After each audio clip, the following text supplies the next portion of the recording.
On this hot and humid Houston morning, the equipment's being unloaded, the GoPro set up, and these two proud Houstonians are getting ready for a day of work. What have you guys been doing all day? Today it started like a typical day. We were driving around just looking for a driveway to wash. And this is actually like our 12th property. All the other ones, they all said no. They probably think it's a scam, but we found the one.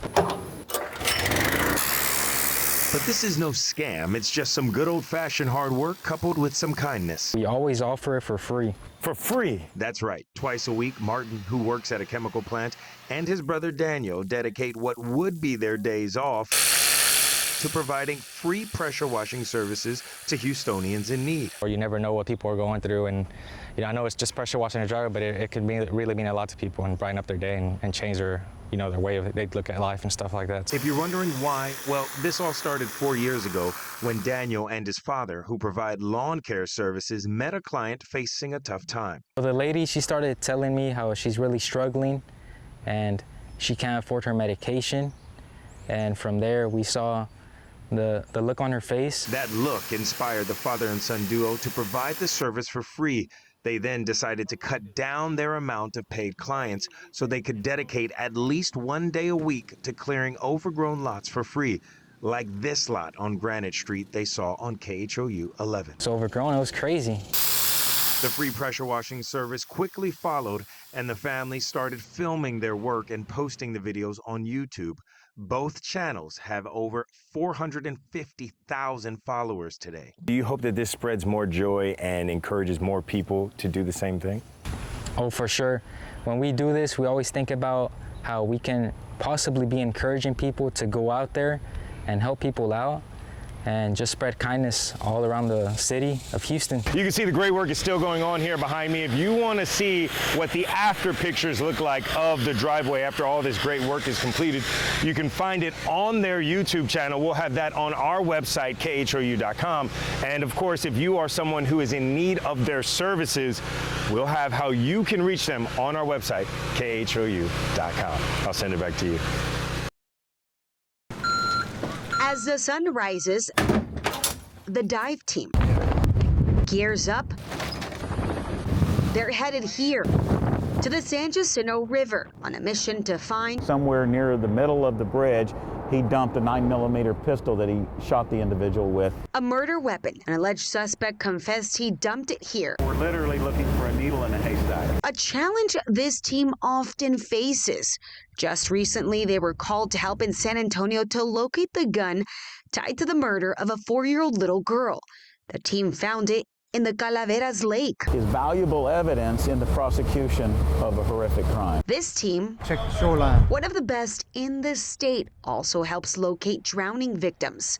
Most recently, they recovered the 11-year-old that drowned in Cypress Creek. A tough job that you guys have, too. I'm sure recovering all these, bodies and stuff like that, it's not easy on you guys, but it's a job that somebody has to do it. Guys that do this can't want to do it a little bit. They really have to have a calling and want to do this job. And today, they're here searching for a murder weapon used in a shooting back in March.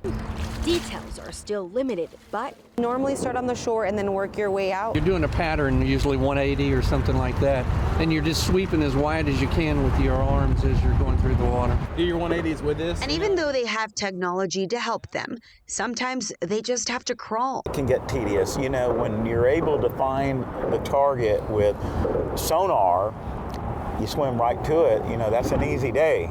This here is just good old-fashioned work. And that's what it takes. The goal is to cover every inch, first in the shallow waters, and then deeper into the river. You have to be slow and methodical, and you don't cut corners. You do it the same way every time. And even though on this day the crew didn't find the weapon, they'll be back again to continue the search. Because in the end, they know it's not just prosecutors who depend on them. It's the victims' families too. Anayeli Ruiz, KHOU 11 News.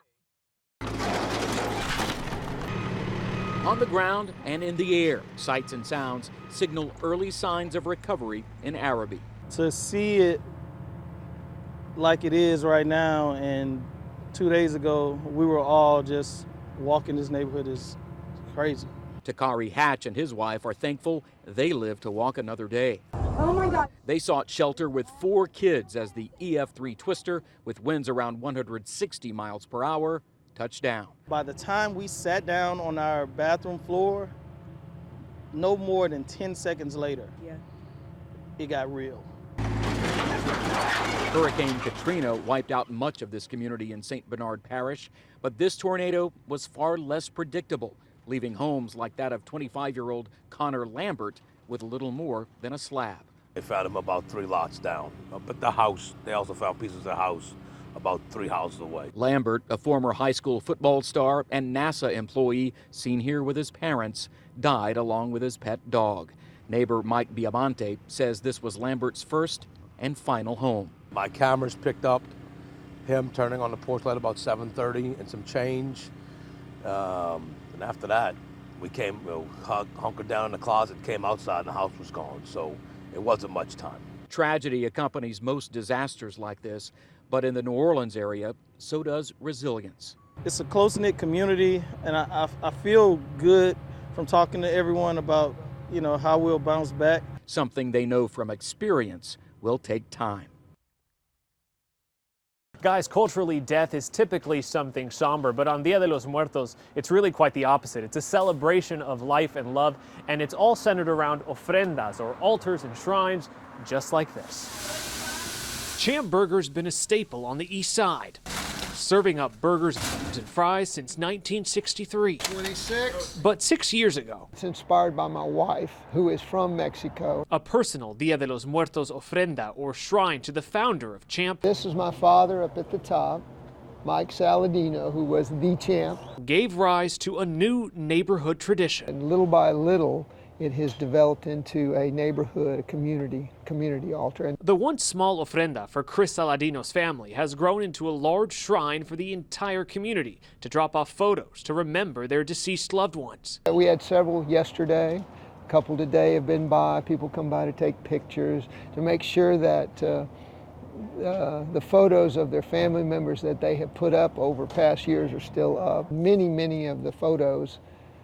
that are on here are past customers who have passed away over the years. Among the lives remembered, HCSO Deputy Darren Almendarez, tragically gunned down last year, his wife leaving this photo at the altar. He was a constant customer of Champ Burger, loved Champ Burger. Former employees honored too. This young lady worked at Champ Burger for over 20 years. She was killed in a car accident. The bright, colorful displays feature more than photos, but marigolds, flowers believed to attract spirits, small sugar skulls, and mementos that meant something to the dead. Every once in a while somebody put up a can of beer or a little glass of tequila, chips, cookies, candy, just anything that would make their family member happy in the afterlife. They are elaborate decorations on a one-of-a-kind holiday, believed to reunite the living and the dead. It is a celebration of life. It gives people a chance to remember their family members in a bright light. And Dia de los Muertos is actually a 2-night celebration, so it continues tomorrow. And Chris tells me folks are welcome to stop by and drop off photos of their loved ones tonight or tomorrow. If you do so, your loved one will be included in the ofrenda year after year. I'll send it back to you.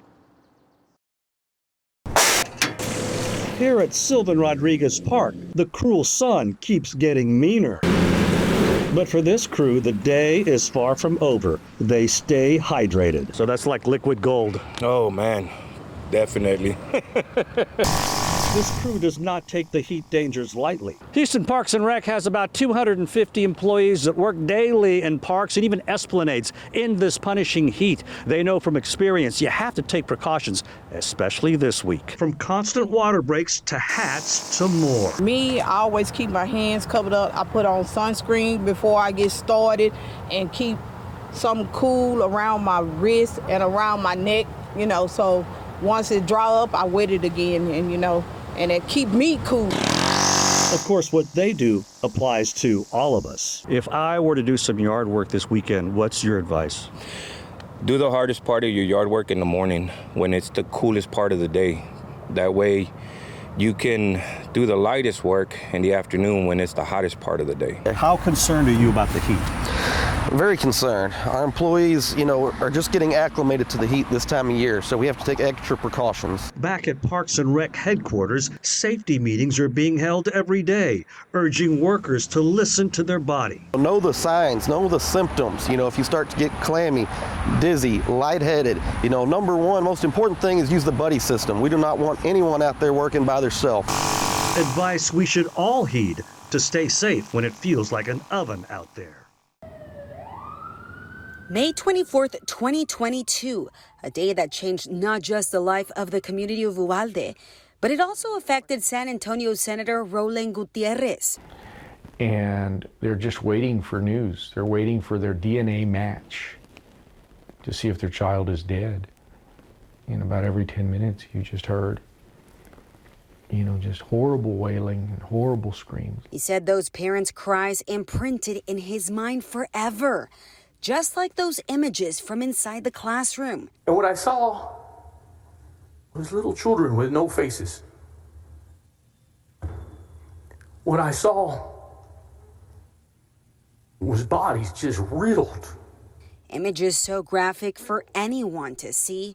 He says even officers who responded to the tragedy couldn't handle it. I urge you to hear the officers throwing up as they take down that gunman and see the scene a few minutes later. But he says it was his duty to review the video and evidence of what happened to those kids. And although those images haunt him, he knows he needs to act for those who died and has spent his year demanding DPS officers and others are held accountable. Are the supposed good guys with guns to go help out. They were all there, they were just afraid. And during this legislative session, he says his sole purpose was to make sure no other family goes through the same pain, standing alongside the families every step of the way, proposing a number of bills. Keep guns out of the hands of people that shouldn't have them. We're not trying to infringe on anybody's Second Amendment rights. A process, he says, hasn't been successful. It's been a constant failure. There have been no fixes. There are no repercussions, and there's no legislative fixes. But he says he doesn't lose hope. He believes those in the Capitol can come to a consensus and help protect other children from this nightmare, from this reality. She was shot 7 times. Her right arm is really damaged.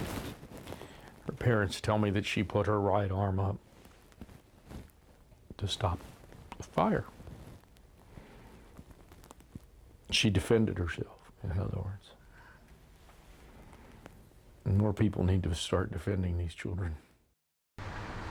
May 24th, 2022, a day that put the city of Uvalde on the map for the world. A day where 19 innocent children and 2 teachers were killed inside their classroom at Robb Elementary.